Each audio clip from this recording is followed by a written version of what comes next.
Hey folks, and welcome back to the channel. In this video, we're going to be taking a look at the tournament I recently played at Westmobile County Park. It was the first annual Westmobile County Park Open. It's also called the Terri Mosley disc golf course that we were playing on.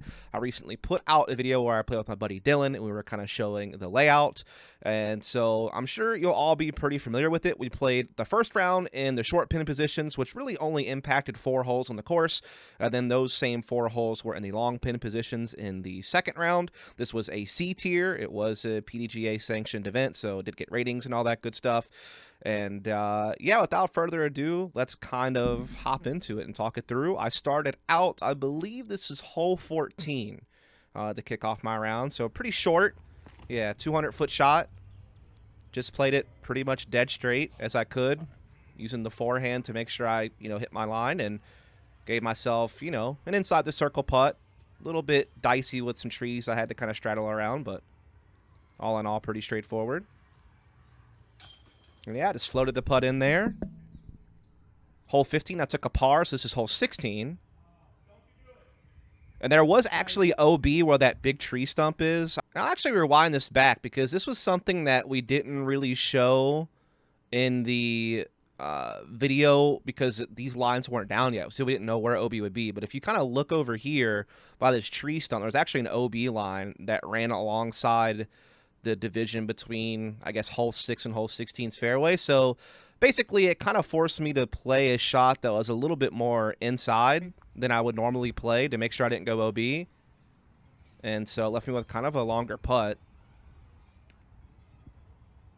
outside the circle. And I put it in, so that was pretty huge. That's now like 2 under through 3 holes, basically. Now we're on the very next hole, hole 17. Very tricky shot. I decided just to kind of play a safer forehand through the left-hand side of the fairway just to set up this uphill approach for par. Didn't really want to mess with this one. And so just kind of laid it up there. Kept the scorecard clean. And so now we're on hole 18. This is in the short pin position, so it's basically under that tree to kind of the right-hand side of your screen. Just kind of threw this forehand a little nose up and a little high, so didn't quite get as much distance as I wanted. But with it being a little over 380 feet and uphill, I wasn't really expecting the birdie this hole anyway. But it just gave me like a slightly longer, more nervy approach shot. But as you can see, I did a pretty good job putting it where it needed to be. I was able to knock that in for par. So I think I'm still 2 under at this point. Now we're on hole 1. This is in the short pin position. So about 320, plays maybe a little uphill. Requires a big hyzer line. So it plays a little longer than the distance indicates. But just played a really safe hyzer over the road. Wasn't really looking to attack this hole either. Just making sure I was in open position. Almost got pin high, but because I was so outside, it was pretty much just a long bid. I mean, I kind of gave it a little chance, but was more looking for the par here, and I was able to get it. So now we move on to hole 2.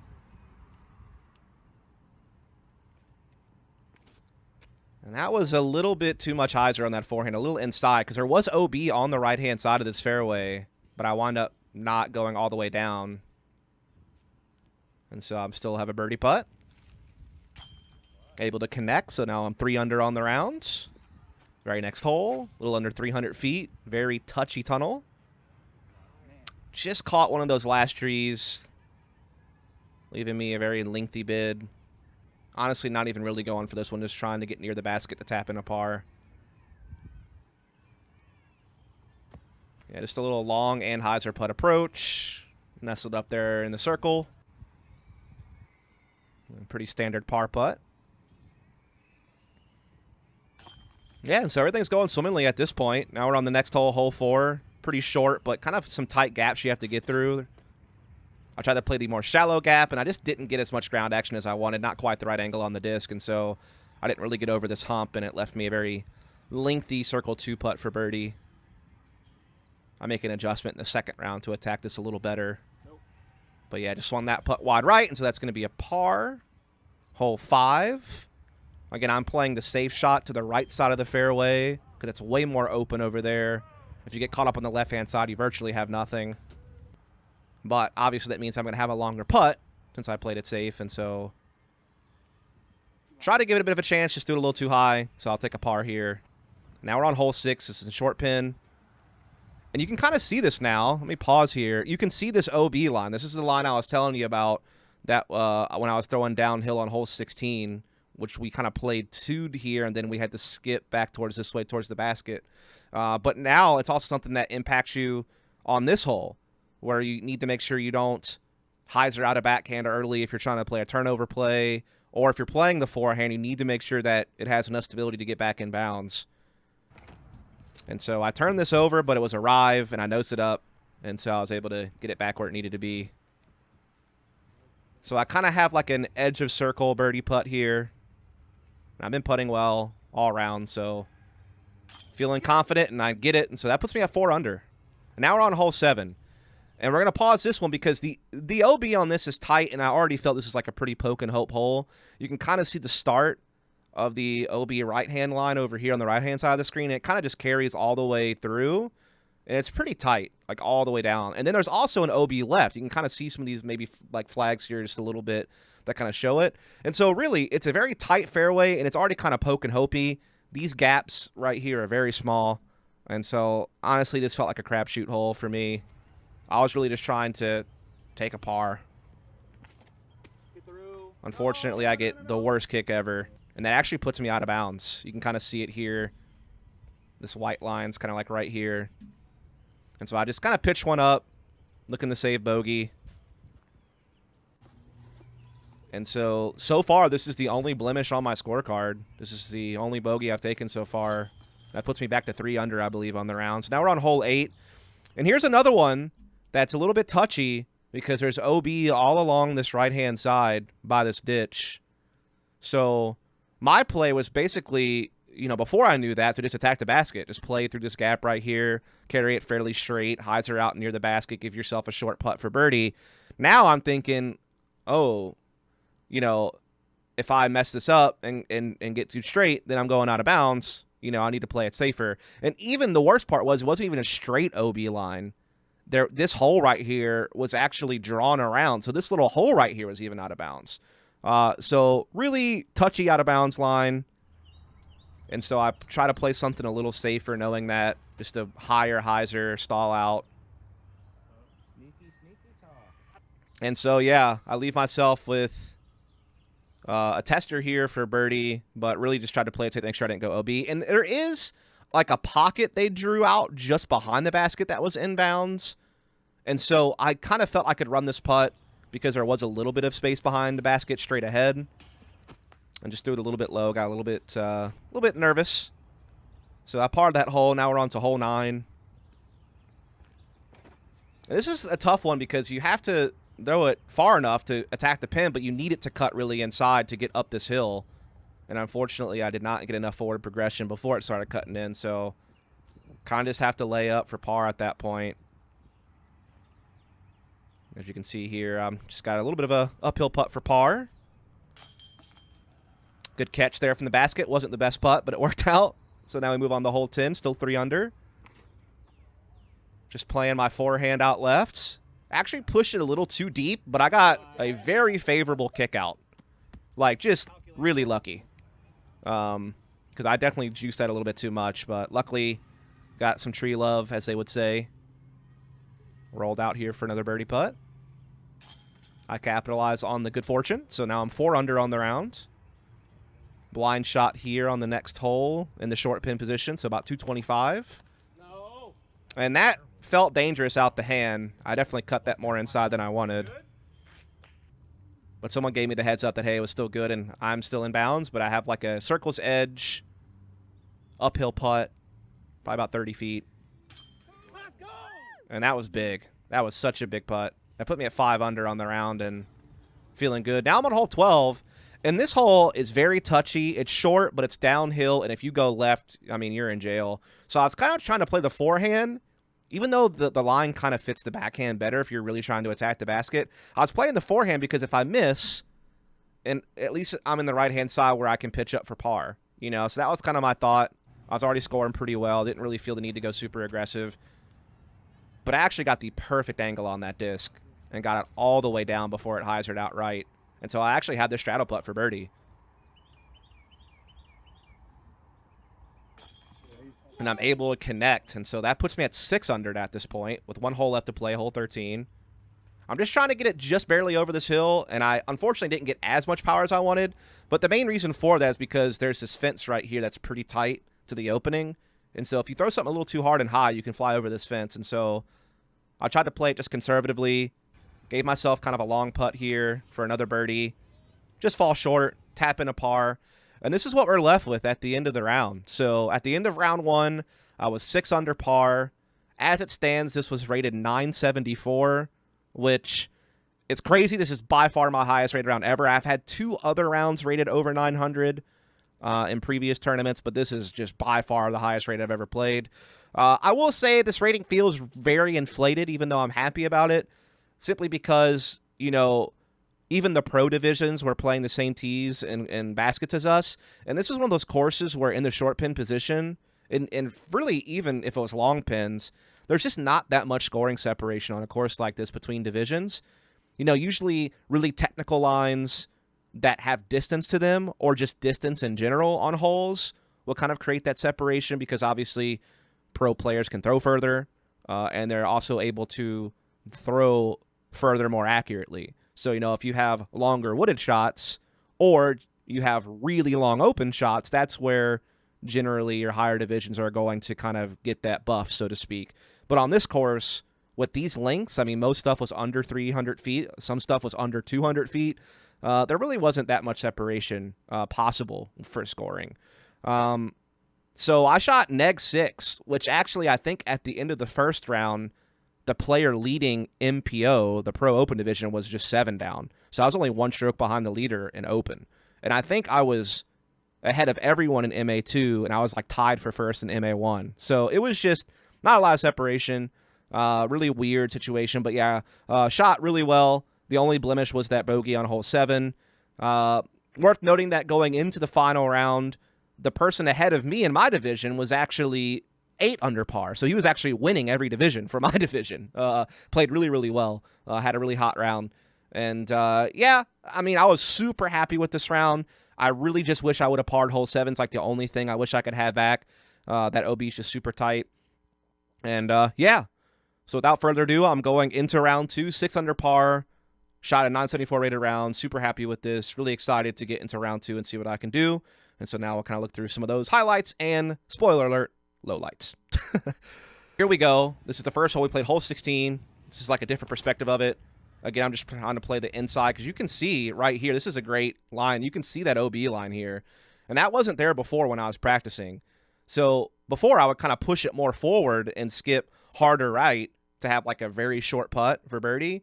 But here I was scared of the OB, so you know, I'm playing that more inside line, as you can see here, not really pushing it forward very much and just skipping through that first gap on the right. And because of that, I leave myself a very tricky birdie putt. Got stuck behind this tree, have a tough straddle, not a very good straddle putter. And gave it a chance, just a little too high, a couple inches too high there. So I will take a par on this hole if I can make this putt. And the person I'm chasing also parred this hole, so we're still at a 2-stroke separation here. Hole 17, again, I just played the safe shot out left. Again, I'm just trying to pitch up there and take my par and move on with my life. I get that done, and the leader also took a par there. I was shaking my hand because I actually hit some thorns on my putt. Hole 18, this is now in the long pin position, which you'll kind of see here in a second. I throw a much better forehand here. Exactly what I wanted. And it's worth noting that this was a par 4 in the long pin position, the only par 4 on the course. And so as you can see, where the old pin was that white pole. Now I'm going for the basket you see out in the distance. Play the forehand under the low ceiling, give myself an uphill putt, and connect. So I get a 3 here, so that's a birdie. So now I'm 1 under. Worth noting my opponent also took a birdie on that hole. And so we're still 2 strokes apart. I think at this point I'm 7 under and he's 9 under for the round. And yeah, we're back at hole 1. This is in long pin position. And it's worth noting that at this point, the guy I'm chasing, who's in first already, threw kind of a rough tee shot. Like, he got out the gap, but he went really hard left into these woods. And so I'm thinking this is maybe a chance I can try to gain a stroke and, like, close the gap down to 1. So I kind of just boom one down there to try to get as far as I can. to set up for a 3 because I'm thinking he's going to take a 4 at best. Unfortunately, I too cut 2 inside. I was hoping to land out here somewhere and give myself like a really clean approach for par. Because I don't have the distance to attack this pin for birdie. With it being like 385 and with it basically taking a pretty big hyzer line to get to the pin, you know, it probably requires like 400 feet or more of power to get to the pin from the tee with the line you have to take. I just don't have that. So I'm just trying to play for par. But I cut 2 inside. And so my goal is to just play a forehand up this lane and then go right towards the pin to set up for a par putt. Because at this point, the other guy also threw kind of a rough approach on. He's still kind of tangled up over here. So he might, in my mind, even take like a 4 now instead of a par, or maybe even a 5 if he can't get up and down. So I'm thinking this is a chance to gain at least 1 stroke, maybe 2, depending on how he plays out. And so I'm trying to, you know, get up and down with this forehand, but as you can tell, it's getting pretty windy, and you can't really tell the wind while you're in the woods, but now we're playing more out of the woods. You can, and yeah, the wind just knocked my disc down. It's a big right to left wind, just knocked it down. And so now I'm here, and, you know, at this point, my opponent that was in first had already got up and down. He was setting up to get a 4, and so I was still trying to see if maybe I could gain a stroke on the guy, and this is where I made like my first really bad decision of the round, which is to go for this putt. I was trying to throw it up here over these branches right here and just try to see if I could still take a 3, and I figured, you know, if I float it high, nose down, and I miss, I can still get a 4, and I'll be close to the pin, but I'll give it like a soft bid, try to get the 3, you know, try to get a stroke. But, as you're about to see, I get caught up there and catch a branch. And so I get knocked straight down. And now I'm left with this tough headwind putt for a 4. And just get blown out. This one's tough. You can see initially it's looking like it's pretty center, but then it gets blown to the left and then ultimately falls out. That's one of those ones that could have fell in. You know, it's tough. Like, I'm hitting the left side, which is, you know, obviously the am side, the weak side for a right-handed putter. And so it's just the wind blew it to the left. I mean, that's really all there is to it. You know, it's pretty close to center, but it's just left to center, and it's on the hyzer angle. And while sometimes those will fall straight down into the basket, mine didn't. It just hit the rim and rolled out. And so I take a 5 on this hole. And so I actually lose a stroke because he took a 4. So now we're on hole 2, looking to try to regroup. I throw a better forehand, in my opinion, this time than the previous round. Much safer. And I'm right here for birdie. I mean, it's just like a 10-footer. I just get lazy. And I don't know if it was just I didn't take my time. I don't know if I just lost focus. I'm not sure if I was like maybe still in my own head a little bit about the previous hole. Either way, that was just weak. And yeah. So I take a par on this hole. He birdied, so now we're 4 strokes apart. So I'm losing ground rather than trying to close the separation. So we're on the very next hole. I throw a similar shot to the last one, and I was trying to like skip one up and keep it low. Because the lower you keep the disc, you know, the less penalty you take from a tree kick. That's what I was kind of thinking. But yeah, chip up, and I'm looking to take a par here. Pretty reasonable putt, maybe 20 feet for this putt for par. And just yoink it wide right. And now I have this for a 4. And I just, yeah, this was for my bogey save after missing this par putt. Here we go. Just a little wide right. You know, this is definitely a miss. It's not the basket's fault. It's not anything like that. I was a little bit wide right. I was a few chains, 2 to the right. And yeah, sometimes those will fall in, but it was a bad putt. So I take a double there. So at this point, I've taken a double bogey on hole 1. I parred the hole 2 and I should have birdied. And then I just took another double.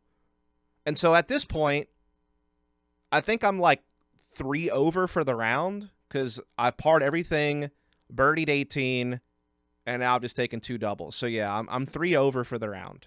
And at this point, that means overall, I'm like 3 under for the tournament, excuse me. So on this hole, I make the adjustment to play a faster disc to get a bigger skip. And I do get it. And so I'm right next to the basket for birdie on this hole. And even that was low. Barely got it over. And so there we go. I'm now 2 over for the round with that. That was just too low of a throw. Just a long Anheuser putt approach shot. put myself right next to the basket pretty much. This is for par now on hole 5, just to tread water at this point. And low again. Just it hurts to watch this. I'm not going to lie. Just low again. So that's basically multiple putts now. So the birdie putt on hole 2, I hit low. And now I'm hitting low again. I mean, the wild thing is I don't think I missed a single circle 1 putt in the first round. I was on fire in circle 1. I even had a couple of putts that were outside the circle that went in for birdie. And now I just can't hit anything, it feels like. And at this point, I'm broke. I'm broken. You know, after the situation happened on hole 1, I was a little bit upset, but then I still threw a good tee shot on hole 2. Then I missed that birdie putt. Then now I'm starting to crack a little bit. Hole 3 really kind of put me on edge when I took a double there. But then when I got the birdie on a hole 4, I felt like this is my chance to kind of recover. And then this happened, and I think at this point I was just kind of broken. You know, honestly. Like, I tried to keep my composure as best I could, but the reality is that my spirits were pretty low. My confidence was pretty much shot. I was scared to putt at this point. Like, when I set up for a putt, I had, like, no confidence I could make it. It just, you know, I was keeping my attitude, you know, like, I wasn't, like, screaming, yelling, hollering, cussing or anything like that, but I was definitely, like, just quiet, kind of off to myself. You know, definitely people could tell I was down. And at this point, I know I can't catch the leader anymore. Like, he's playing really well. I think at this point he's like 5 or 6 strokes ahead of me. He's not really making any mistakes, or even if he has made one, I'm making bigger ones, and so I'm still losing strokes. And so, yeah, it was getting rough out there. Very next hole, I try to attack this with a very big flex forehand, and I don't get back. So that's OB off the tee. So then I just play a low skipper into the mouth to set up for a bogey. Yeah, this is for bogey, this putt. And I missed that. So that's another double I've taken. Now we're on hole 8. And as you can see, you can already tell that's 2 straight. Unfortunately, I kind of blocked the shot, and so you can't really see it. Probably not. But essentially, my disc landed, I kid you not, right here. So even though I was only maybe 6 feet from the basket, even with the pin, I was pin high, even with the basket, this OB line was like right here. I want to say I was like less than a foot out of bounds. I was like up in these little leaves right here. So I had like just a few inches between my disc and the OB line. And honestly, this is kind of rough. I can blame it somewhat on how I think crappy the OB lines are for this tournament. But it wasn't the greatest throw either. I could have thrown more inside, you know, knowing that this OB was there. It does stink, though, to get robbed, because even if I just would have hit up here, I'd have a guaranteed 3, you know. I just take the 1-stroke penalty and putt from basically right next to the pin and get a 3. Basically, I was set up for an easy birdie putt if there was no OB line, but it is what it is. So now this is basically me still trying to salvage a par, but obviously my confidence is shot. This is like 2 OBs in a row. My putting's gone to poop. And yeah, just another low putt. Not even close. So this is hole 9. I throw a slightly better forehand this time, but still don't really get as forward as I needed to. And so I still have a very lengthy putt for birdie. Try to give it a chance. Kind of just flew right in front of the face of the basket. Now I'm just throwing bad as well. This is just hyzering out way too early. This is me still trying to attack for birdie, but obviously a much further distance away. Low again. This is painful. Get a par on this hole. Hole 11 now in the deeper pin position, which you'll get to see in a second. Kind of got knocked down early there, making my approach much more difficult. But I'm still have an open look to approach up. And I was just looking for a par on this hole anyway. So it pretty much just goes according to plan. Good little just chip up forehand. Another par. Now we're on hole 12. I try to throw something similar to the first round, but it hyzers out much earlier, so I get caught up on the right-hand side. Which, again, it's kind of the error I was playing for if I was going to mess up. Being on the right is definitely better than the left. Pitch up. Not well. Give myself a very lengthy par putt. to try to finish things off.